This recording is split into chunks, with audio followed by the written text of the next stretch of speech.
Hello everyone, मेरा नाम है रेनू कौशिक। तो गाइज़ कैसे हैं आप सब? आई होप आप सब अच्छे होंगे। गाइज़ जो हमारी सीरीज़ चल रही है 60 इंपॉर्टेंट टॉपिक सीरीज़, उसके अंदर मैंने आपको क्लासरूम कम्युनिकेशन का जो टॉपिक था वो कंप्लीट कराया था 10 मिनट सीरीज़ के अंदर। आज का जो हमारा टॉपिक होने वाला है वो उसी क्लासरूम कम्युनिकेशन के प्रैक्टिस क्वेश्चंस में लेकर के आई हूँ, ताकि आप सभी को ये पता चल सके कि जो मेरे जितने भी टॉपिक होने वाले हैं वो रिलेटेड होंगे, हमारे एग्जाम पॉइंट ऑफ व्यू से बहुत ही इंपॉर्टेंट होने वाले हैं।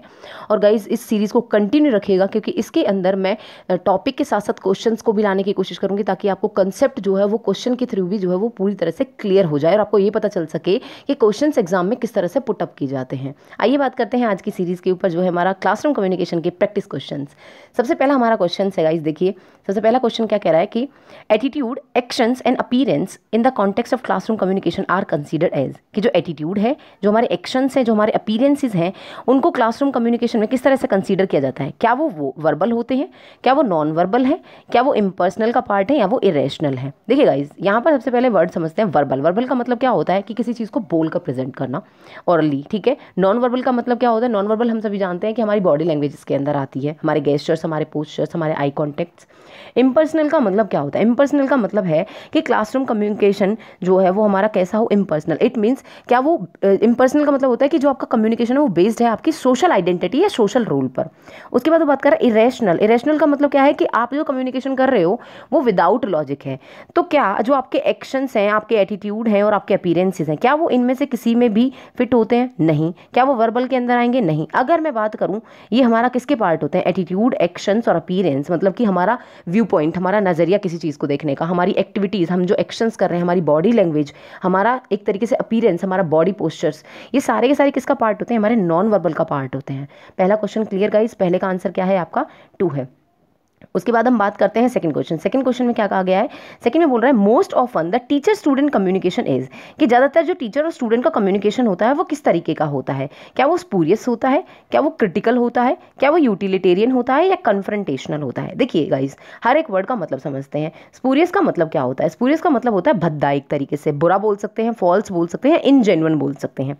क्रिटिकल भी नहीं होता है। क्रिटिकल का मतलब बहुत ही ज़्यादा एक तरीके से डिफिकल्ट होता है, ठीक है। यूटिलिटेरियन का मतलब क्या होता है? यूटिलिटेरियन का मतलब होता है आपका उपयोगितावादी, कि दोनों के लिए यूटिलिटी क्रिएट करता है, टीचर के लिए भी और स्टूडेंट के लिए भी। कन्फ्रंटेशनल का मतलब क्या होता है? कि एंगर और कॉन्फ्लिक्ट वाला।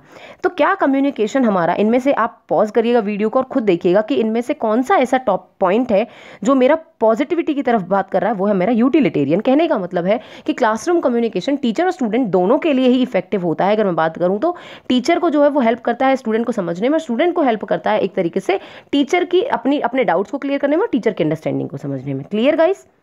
उसके बाद हम बात करते हैं इसका आंसर जो है वो क्या है? वो है 3। उसके बाद हम बात करते हैं क्वेश्चन थर्ड हमारा क्या कहता है? इन ए क्लासरूम एक communicator trust level is determined by, कि एक कम्युनिकेटर का जो ट्रस्ट लेवल है क्लासरूम के अंदर वो किस तरह से पता चलता है। देखिए गाइस जो हमारा ट्रस्ट लेवल है वो कह रहा है टू यूज़ हाइपरबोल। हाइपरबोल का मतलब होता है कुछ ऐसी लैंग्वेज का यूज़ करना जो एक तरीके से किसी फोर्सफुली लैंग्वेज का यूज़ करना, हाइपरबोलिक लैंग्वेज कहलाता है या फिर हाइपरबोल कहलाता है। To change the voice level, कि आप बार बार अपने वॉइस लेवल को कभी बढ़ा रहे हैं कभी घटा रहे हैं, क्या ऐसा होना चाहिए? टू यूज़ एब्स्ट्रैक्ट कंसेप्ट, कि आप किसी काल्पनिक बातों को करके एक तरीके से ट्रस्ट लेवल को बढ़ा सकते हैं, या फिर आई कॉन्टेक्ट होना चाहिए। तो गाइज पॉज करिएगा वीडियो को और आंसर देने की कोशिश कीजिएगा। तो आंसर क्या है यहाँ पर? हमारा आंसर नंबर है 4। इट मीन्स क्लासरूम कम्युनिकेशन के अंदर डेफिनेटली जो कम्युनिकेटर है उसकी आई कांटेक्ट का होना बहुत जरूरी है। मैंने आपको बताया था कि नॉन वर्बल जो हमारी लैंग्वेज है वो ज्यादा ट्रस्टवर्दी होती है अगर बात करते हैं क्लासरूम कम्युनिकेशन की या कम्युनिकेशन की भी हम बात करें तो। उसके बाद है हमारा गाइस नेक्स्ट जो हमारा क्वेश्चन है वो कह रहा है imagine you are working in a educational institution, आप एक एजुकेशनल इंस्टीट्यूशन के अंदर काम करते हैं, where people are equal status, कि जो लोग हैं वो इक्वल स्टेटस पर काम कर रहे हैं, वो सारे के सारे इक्वल स्टेटस पर हैं। Which method of communication best suited in normally employ such a context, इस कॉन्टेक्स्ट के अंदर आप कौन सा मेथड यूज करोगे कम्युनिकेशन के लिए? तो गाइज यहाँ पर अगर मैं बात करूँ, यहाँ पर क्वेश्चन के अंदर ही इसका आंसर है, लेकिन फिर भी हम इसको समझने की कोशिश करते हैं। सबसे पहला है हमारा हॉरिजॉन्टल कम्युनिकेशन। इट मीन्स आप सेम लेवल पर कम्युनिकेट कर रहे रहे हो, जितने भी आपके लोग हैं वो आपके सभी साथ वाले हैं, ठीक है। वर्टिकल कम्युनिकेशन का मतलब क्या होता है, आप डिफरेंट डिफरेंट डिपार्टमेंट के साथ या डिफरेंट डिफरेंट लेवल पर आप कम्युनिकेट करते हो। कॉर्पोरेट कम्युनिकेशन का मतलब क्या है, जब एक सबऑर्डिनेट और सुपीरियर के बीच में जो कम्युनिकेशन होता है एक कॉर्पोरेट के अंदर, वो आपका कॉर्पोरेट कम्युनिकेशन कहलाता है। और क्रॉस कम्युनिकेशन का मतलब क्या होता है कि आप डिफरेंट डिफरेंट कल्चर या क्रॉस डिफरेंट डिफरेंट पर्सन के साथ क्या कर रहे हो, कम्युनिकेट कर रहे हो। तो गाइज यहाँ पर आपको समझ में आना चाहिए कि यहाँ पर बात किसकी की जा रही है। क्वेश्चन के अंदर when people are equal status, question के अंदर इसका आंसर था, इट मींस वो सेम लेवल की बात कर रहा है। तो कौन सा आंसर होगा हमारा, हॉरिजॉन्टल कम्युनिकेशन, आंसर नंबर 1। उसके बाद हम बात करते हैं हमारा next question, as a teacher select the best option to ensure your effective presence in the classroom. आप एक जो टीचर है वो किस तरह से अपनी प्रेजेंस को इफेक्टिव बना सकता है या किस तरह से इंश्योर कर सकता है कि जो उसकी प्रेजेंस है क्लास के अंदर वो इफेक्टिव है। कैसे कि जब वो यूज़ करे अपनी पीयर कमांड्स, मतलब जो उसके साथ वाले हैं उनकी कमांड को यूज़ करे, मेकिंग एग्रेसिव स्टेटमेंट, वो कोई एग्रेसिव स्टेटमेंट वहाँ पर स्टेब्लिश करे, या फिर वो एक अच्छा पोस्चर, अपना बॉडी लैंग्वेज एक अच्छा रखे क्लास के अंदर, या फिर वो अथॉरिटेरियन हो जाए, मतलब कि अपनी ही जो एक तरीके से मैं बात कर सकती हूँ अपनी अथॉरिटी को दिखाना क्लास के अंदर। क्या ऐसा होना चाहिए? देखिए गाइस, अगर मैं बात करती हूँ क्वेश्चन को करने का जो तरीका है वो है एलिमिनेशन मेथड। आप ये देखिएगा, अगर मैं बात करती हूँ इन 2 पॉइंट्स की और इस पॉइंट की, ये हमारे कैसे हैं, ये हमारे नेगेटिव पॉइंट्स हैं। और जो इसमें से एक सबसे अच्छा पॉइंट दिखा रहा है वो क्या है आपका, स्टेब्लिश। आपको याद रखना है कि नॉन वर्बल कम्युनिकेशन का बहुत इफेक्टिव कम्युनिकेशन होता है हमारे कम्युनिकेशन के अंदर भी, और हमारे क्लासरूम कम्युनिकेशन का भी बहुत इफेक्टिव पार्ट होता है non verbal communication. It means आपका पोस्चर, आपका गेस्चर, आपकी बॉडी लैंग्वेज, आपके आई कॉन्टैक्ट बहुत अच्छे होने चाहिए जब भी आप क्लासरूम कम्युनिकेशन की बात कर रहे हैं या किसी भी तरह के कम्युनिकेशन की बात कर रहे हैं। आप जो बोल रहे हैं वो मैच करना चाहिए आपकी बॉडी लैंग्वेज के साथ। सो गाइस, क्लियर हो गया होगा यहाँ पर आंसर कौन सा है हमारा, आंसर नंबर है 3rd। उसके बाद हम बात करते हैं इफेक्टिव कम्युनिकेशन प्रीसपोजेस कि जो इफेक्टिव कम्युनिकेशन है वो कैसा होना चाहिए। पहला है हमारा नॉन अलाइनमेंट। नॉन अलाइनमेंट का मतलब क्या होता है कि नॉन अलाइनमेंट का मतलब होता है किसी के साथ ज्वाइन ना होना या कोऑर्डिनेशन ना रखना किसी भी तरीके का, या डोमिनेट होना चाहिए कि आप किसी को प्रेशर करो, एक तरीके से डोमिनेट करो किसी को, या पैसिव होना चाहिए। पैसिविटी का मतलब क्या है कि आप किसी के साथ अपने जो ओपिनियन है, अपनी जो फीलिंग्स है उसको शेयर ना करना, या फिर वो अंडरस्टैंडिंग होनी चाहिए टीचर और स्टूडेंट के बीच में। तो अगर बात करें एक कम्युनिकेशन की बात करें या क्लासरूम कम्युनिकेशन की बात करें तो अंडरस्टैंडिंग का होना बहुत ज़्यादा ज़रूरी है कि जो रिसीवर है वो उसी वे में उस मैसेज को समझे जिस वे में सेंडर उस मैसेज को भेजना चाह रहा है। Clear guys? तो यहाँ पर आंसर कौन सा होगा हमारा, आंसर नंबर 4। उसके बाद हम बात करते हैं नेक्स्ट क्वेश्चन कि पॉजिटिव क्लासरूम कम्युनिकेशन जो है वो कैसा होता है। Positive classroom communication leads to, क्या पॉजिटिव क्लासरूम कम्युनिकेशन के अंदर कोअर्सियन होना चाहिए। कोअर्सियन का मतलब होता है गाइस दबाव, प्रेशर। सबमिशन का मतलब क्या होता है, सबमिशन का मतलब होता है अपने आप को सौंप देना, किसी को सबमिट कर देना, कि टीचर जो कह रहा है बच्चे को हर हाल में, चाहे वो मर रहा है चाहे वो कुछ भी हो रहा है, उसको वो करना है। या कन्फ्रंटेशन होना चाहिए। कन्फ्रंटेशन का मतलब क्या होता है गाइस, कन्फ्रंटेशन का मतलब होता है कि एंगर और कॉन्फ्लिक्ट, या फिर यहाँ पर बात जो कर रहे हैं वो कन्फ्रंटेशन का मतलब है कि आमना सामना, अपोजिशन होना किसी पर्सन के साथ।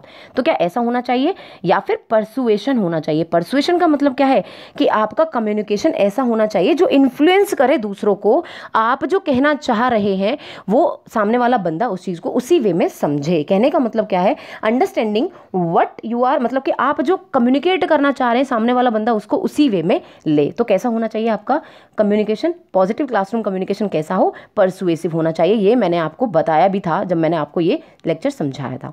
उसके बाद हम बात करते हैं classroom communication is the basis of. Classroom communication किस पर बेस होना चाहिए, क्या क्लासरूम कम्युनिकेशन सोशल आइडेंटिटी पर बेस्ड होता है, या फिर हमारे एक्सटर्नल इनेट्स पर बेस्ड होता है, या फिर बाइस पैसिविटी पर बेस्ड होता है, ग्रुप एग्रेशन। वर्ड का मतलब समझते हैं गाइस, क्या कह रहा है। सबसे पहला सोशल आइडेंटिटी। मैंने आपको बताया था कि कम्युनिकेशन जो है वो सोशल एक्शन है। इट मीन्स आप सोसाइटी के अंदर इंटरेक्शन विदाउट कम्युनिकेशन के कर ही नहीं सकते। तो बहुत ही इंटीग्रल पार्ट है या इंटीग्रल रोल प्ले करता है कम्युनिकेशन। सेकंड पॉइंट बोलता है एक्सटर्नल इनेट। एक्सटर्नल इनेट्स का मतलब क्या होता है, एक्सटर्नल इनेट्स का मतलब होता है कि आप सिली चीज़ों की बात कर रहे हैं। कहने का मतलब आप क्लासरूम कम्युनिकेशन क्या सिली थिंग्स पर बेस्ड होना चाहिए, नहीं, या फिर इन जनरल बोल सकते हो या अनरियल बोल सकते हो। बाइज्ड पैसिविटी मतलब पक्षपात होना चाहिए क्या कम्युनिकेशन के अंदर, या फिर ग्रुप एग्रेशन या एग्रेसिव होना चाहिए आपका वो कम्युनिकेशन। तो कैसा होता है, किस पर बेस्ड होता है, सोशल आइडेंटिटी पर बेस्ड होता है आपका क्लासरूम कम्युनिकेशन। तो यहाँ पर आंसर क्या हो गया आपका 1। उसके बाद हम बात करते हैं the classroom communication should essentially be, कि आपका जो क्लासरूम कम्युनिकेशन है वो कैसा होना चाहिए। ऑप्शन में देखा कॉन्ट्राइव्ड, एम्पैथिक, एब्स्ट्रैक्ट या नॉन डिस्क्रिप्टिव। कहने का मतलब क्या है कि आपका क्लासरूम कम्युनिकेशन जो है वो कॉन्ट्राइव्ड होना चाहिए, मतलब कि इमेजिनेशन वाला होना चाहिए, छल कपट, फैब्रिकेशन, एक तरीके से फॉल्सिफिकेशन उसके अंदर हो, या फिर एम्पैथिक हो। एम्पैथिक का मतलब मैंने आपको बताया था कि ऐसा हो कि जो टीचर जो है ना वो अपने स्टूडेंट्स के किसको इमोशंस को, उसकी फीलिंग्स को समझे, उनको इंप्रूव करने की कोशिश करे, या ऐसा हो, या एब्स्ट्रैक्ट कि काल्पनिक हो, जो आपके दिमाग में चल रहा है ऐसा हो, या फिर नॉन डिस्क्रिप्टिव ऐसा हो जिसको आप डिस्क्राइब ना कर सको। तो गाइस कैसा होना चाहिए आपका क्लासरूम कम्युनिकेशन? एम्पैथिक होना चाहिए। स्टूडेंट जो है वो एक तरीके से स्टूडेंट और टीचर के बीच में अंडरस्टैंडिंग लेवल होना चाहिए। टीचर जो है वो अपने बच्चों के अपने स्टूडेंट्स के इमोशंस को समझे। Clear guys? यहाँ पर आंसर नंबर हमारा है 2। उसके बाद हम बात करते हैं next question. In a classroom the probability of message reception can be enhance by, कि जो क्लासरूम है उसके अंदर आप जो मैसेज को पहुंचाने की, जो मैसेज के पहुंचने की जो प्रोबेबिलिटी है वो आप उसको कैसे बढ़ा सकते हैं। कहने का मतलब क्या है, क्या बोल रहा है कि स्टेब्लिश ए व्यू पॉइंट, कि आप एक व्यू पॉइंट, आप एक अच्छा नज़रिया रखकर उस चीज़ को कर सकते हैं। मतलब कि आप जो मैसेज को जो पहुंच है मैसेज की वो आप कैसे बढ़ा सकते हैं, एक अच्छा व्यू पॉइंट रख करके, एक अच्छा नज़रिया रख करके, या फिर exposing the ignorance of student, या फिर आप जो इग्नोर कर रहे हैं आपके स्टूडेंट उसको एक्सपोज करके, या फिर इंक्रीजिंग द इंफॉर्मेशन लोड, आप इंफॉर्मेशन लोड को बढ़ा देंगे, या फिर आप हाई डेसिबल ऑडियो, या फिर ज़्यादा नॉइसी एनवायरनमेंट करके। तो गाइज यहाँ पर अगर बात देखेंगे तो ये तीनों के तीनों पॉइंट जो है वो आपके नेगेटिव फॉर्म की बात, नेगेटिव टर्म है। लेकिन हमारे यहाँ पर एक पॉइंट ऐसा है जो हमारा पॉजिटिव की बात कर रहा है, वो बोल रहा है कि एक अच्छा नजरिया अकॉर्डिंग टू सिचुएशन अगर होगा तो डेफिनेटली आपका जो मैसेज है वो ज़्यादा लोगों तक पहुंच पाएगा, उसकी प्रोबेबिलिटी ज़्यादा होगी, या बढ़ा सकते हैं आप। एक अच्छा व्यू पॉइंट रख के अपने लोगों तक ज़्यादा अपना मैसेज पहुंचा सकते हैं। तो गाइज यहाँ पर आंसर नंबर क्या है हमारा? 1 है। उसके बाद हम बात करते हैं कि हमारी असर्शन क्या कहती है। एक क्वेश्चन है असर्शन और रीजनिंग का। इसमें असर्शन कहती है the initial message to student in the classroom communication. कैसे कह रहा है? द इनिशियल मैसेज, जो शुरुआती जो मैसेज है स्टूडेंट्स के लिए एक क्लासरूम के अंदर बाय ए टीचर के through, need not be critical to establish interaction later, कि उसके लिए ज़रूरत नहीं है एक टीचर को क्रिटिकल या फिर एक इंटरेक्शन करने की।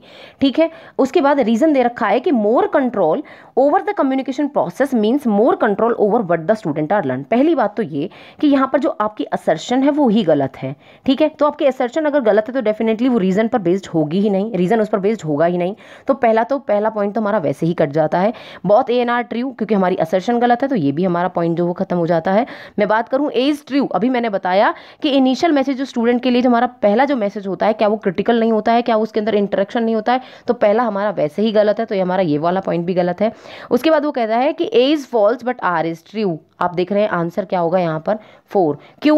क्योंकि पहला तो हमारा सेशन गलत ही है। सेकंड बोल रहा है कि जितना ज़्यादा कंट्रोल होगा कम्युनिकेशन प्रोसेस पर उतना ही ज़्यादा कंट्रोल होगा एक टीचर का अपने बच्चों की लर्निंग पर। तो ये बिल्कुल सही है, ये बिल्कुल सही बात कर रहा है। तो आंसर कौन सा होगा हमारा? Answer number 4। उसके बाद हम बात करते हैं, हमारा क्वेश्चन है to communicate well in a classroom is a natural ability. क्या कम्युनिकेशन करना एक क्लासरूम के अंदर क्या वो नेचुरल एबिलिटी है?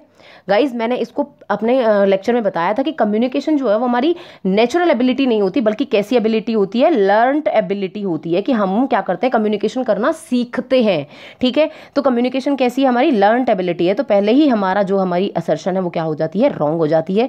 Effective teaching in the classroom depend knowledge of the communication process. जो हमारी इफेक्टिव टीचिंग है वो पर बेस्ड होती है, वो डिमांड किसकी करती है? वो डिमांड करती है कम्युनिकेशन की नॉलेज या कम्युनिकेशन प्रोसेस की नॉलेज का होना। तो यहां पर आप देख रहे हैं कि पहला पॉइंट, दूसरा और तीसरा पॉइंट तो वैसे ही हमारा क्या हो जाता है? कट हो जाता है। लेकिन जो हमारा 4th पॉइंट है वो बिल्कुल सही है कि ए हमारा फॉल्स है, और सेकंड हमारी जो स्टेटमेंट है, जो हमारा रीजन है सॉरी, वो हमारा क्या है? बिल्कुल सही है। क्यों? क्योंकि हमारी इफेक्टिव टीचिंग किस पर बेस्ड होती है? हमारी क्लासरूम कम्युनिकेशन जो वो डिमांड करती है कि आपको कम्युनिकेशन की नॉलेज होनी बहुत ही जरूरी है।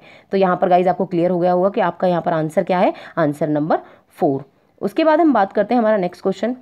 गाइज ये क्वेश्चन हमारा हो चुका है। इसका आंसर क्या था? इसका आंसर था हमारा आंसर नंबर 4 था, जो इनिशियल मैसेज वाला मैंने कराया था अभी आपको। तो गाइज ये थी हमारी सीरीज, आज की जो हमारी सीरीज थी गाइज। इसके बाद हम बात करते हैं, so thank you so much guys. ये थी हमारी पूरी की पूरी सीरीज़। अगर ये आपको पसंद आई है तो कमेंट बॉक्स में ज़रूर बताइएगा। और गाइज हमारा नेक्स्ट जो टॉपिक आने वाला है वो मेरा रिसर्च पे आने वाला है। आज शाम को ही उसकी वीडियो मैं अपलोड करने वाली हूँ। इस सीरीज़ के बाद उस सीरीज़ को भी ज़रूर देखिएगा गाइज, ताकि आपकी अंडरस्टैंडिंग हर एक टॉपिक पर बहुत अच्छी हो सके। Thank you so much guys.